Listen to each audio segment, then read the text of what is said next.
So it looks as if Donald Trump have lost the case in New York that Attorney General Letitia James filed against him. Judge brought in the verdict of Trump having to pay $354 million. But there's no doubt that Trump will appeal this case also. Good afternoon. We're coming on the air with major developments involving Donald Trump. This involves New York State's civil fraud trial against Donald Trump and a massive blow to Trump and his sons, Don Jr. and Eric Trump. Judge Arthur Engoron has just released his ruling on damages against both the former president and his sons for the exaggeration of the values of their real estate holdings in order to receive benefits for loans and insurance purposes, according to New York's Attorney General. I want to bring in John Santucci, has covered the Trump family for years. And John, first look here at the damages here when it comes to Donald Trump. As you come on to the page, kindly hit the like bell and don't forget to subscribe if you have not done so as yet. Thank you.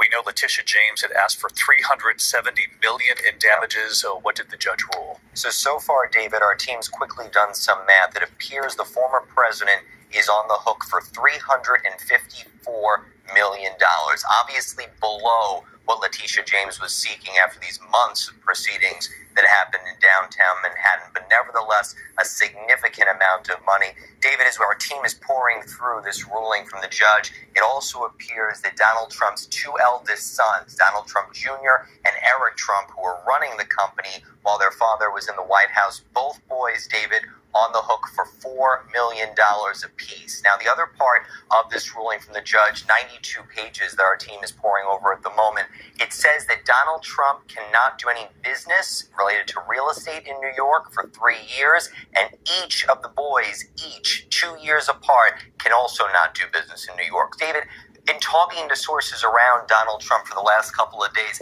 there was a little bit of optimism among the Trump family that maybe the boys would not be built into this ruling with dad because of some of the comments that the judge had made over the weeks-long proceedings, that maybe the boys would be held out of it. That could be a way to keep the company going, if you will. Just basically take everything that was under Donald Trump and slide it to his children. But this ruling, David, makes that impossible. It means that Donald Trump and the boys cannot do business in New York. And I can tell you, David, that one of the things that was being considered amongst Trump Tower is if that was to happen, what would happen to all of the employees of the Trump organization? That has been a big concern, David. ABC News reporting on the story. President Donald Trump's New York civil fraud case has ordered the former president to pay.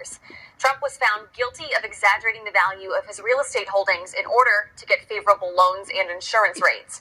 Rena Roy has our coverage tonight.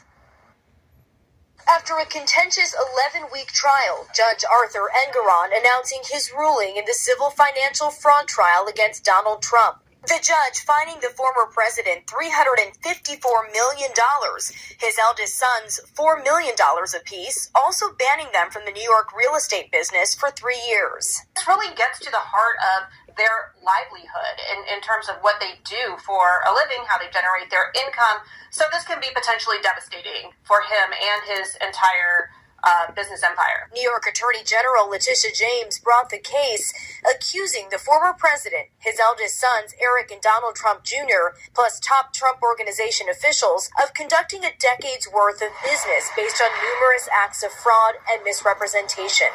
The judge had already ruled in a partial summary judgment that Trump had submitted fraudulent valuations for his assets.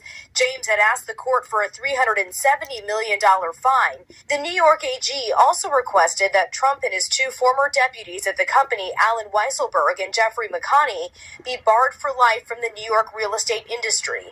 Throughout the trial, interactions between the judge, the former president, and his lawyers were heated. Trump's social media messages and comments outside the court even led to a partial gag order and fines. It's a disgrace, and they should pay me damages. The former president has always denied any wrongdoing, his lawyers saying the accusations are part of a political agenda. Trump calling the case a witch hunt and has said his financial statements were perfect. This is a case that should have never been brought, and it was brought. Trump has already appealed Judge Engoron's earlier ruling that he committed fraud, and it's likely he'll appeal this latest ruling by the judge. Rena Roy, ABC News, New York. The judge did throw out an order from September, which would have canceled the Trump Organization's business certificates. An independent director of compliance was also ordered to be installed at the company. As you leave the page, kindly hit the like bell and don't forget to subscribe if you have not done so as yet. Thank you.